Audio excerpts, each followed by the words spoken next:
अक्कल लाजा होली में राजा रंग से कालावत हो। गाल गुलाबी मूड नवाबी झूमेला सारा गाँव हो।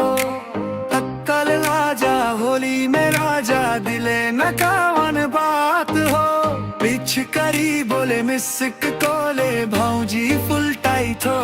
भांग के गिलास हंसी के क्लास चलू बाफरी में डीजे वाले बाबू बजाई खेसारी फील में। लाल पीला हरी गुलाल उदे छत से छत हो। तू ना एलता समझ ले होली आधी कट हो। अख मुकरा आजा होली में राजा रंग से गोलावत हो। अकरा आजा होली में राजा रंग से गोलावत हो।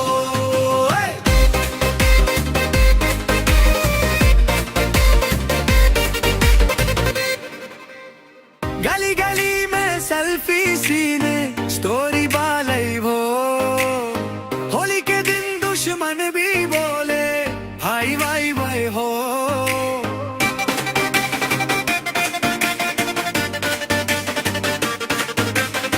गली गली में सेल्फी सीने स्टोरी बालई हो। होली के दिन दुश्मन भी बोले भाई भाई भाई हो। Hashtag Holi hashtag love trending बात ताजा हो। तू आजा बस एक बार फिर सारा सीन राजा हो। भांग के गिलास हंसी के क्लास चलू बाफरी में डीजे वाले बाबू बजाई खेसारी फील में। लाल पीला हरी गुलाल उड़े छत से छत हो।